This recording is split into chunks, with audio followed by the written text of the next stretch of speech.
Hanoi U.S. President Donald Trump said on Saturday that Russian President Vladimir Putin has again denied his nation tampered in the U.S. presidential election last year.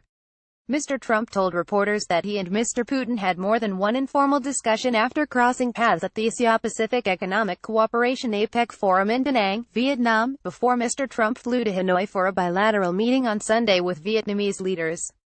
Russia's President Vladimir Putin and U.S. President Donald Trump talked during the family photo session at the APEC summit in Da Nang. Photo AP. The conversations mostly centered on the war in Syria, Mr. Trump said, but he added that he pressed Mr. Putin on Moscow's role in attempting to tamper in the elections.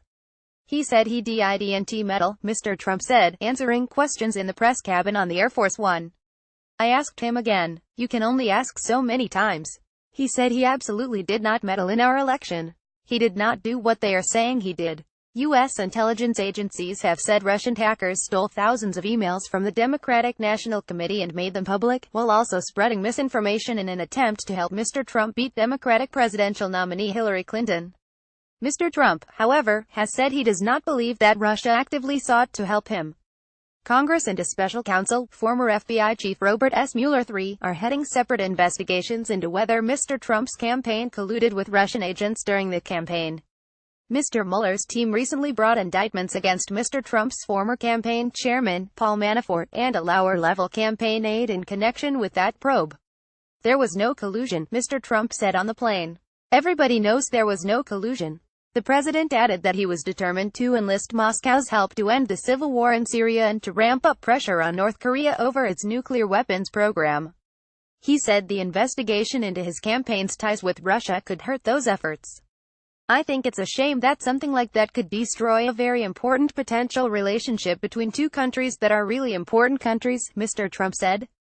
He called a dossier compiled by a former British intelligence agent of alleged ties with Moscow that was later turned over to U.S. federal law enforcement authorities as phony. Many of the allegations have not been independently confirmed. This is really an artificial barrier that's put in front of us for solving problems with Russia, Mr. Trump said. Of Putin, he added, he says that very strongly, he really seems to be insulted by it, and he says he didn't do it. He is very, very strong in the fact that he didn't do it. You have President Putin very strongly, vehemently, says he has nothing to do with that.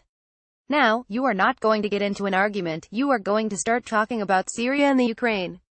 Mr. Trump also cast blame on former President Barack Obama and Mrs. Clinton, who famously attempted a reset of U.S. relations with Russia in Mr. Obama's first term.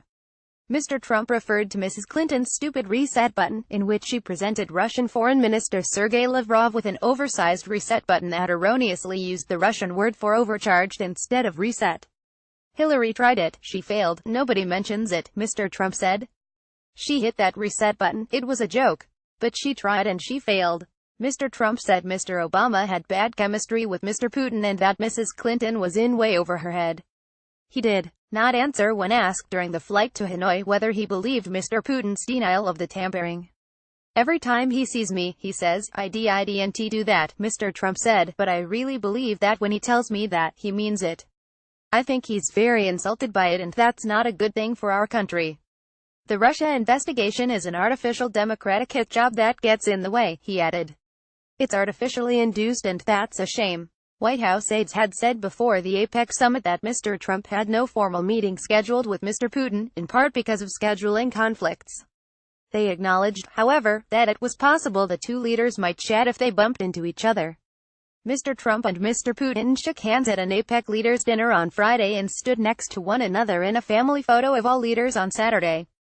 The U.S. president met Mr. Putin in the northern summer on the sidelines of the Group of 20 summit in Germany and also spoke extensively at a dinner at that event, a meeting White House officials did not disclose until after it was made public by Ian Bremmer, president of a global risk consulting firm. Washington Post.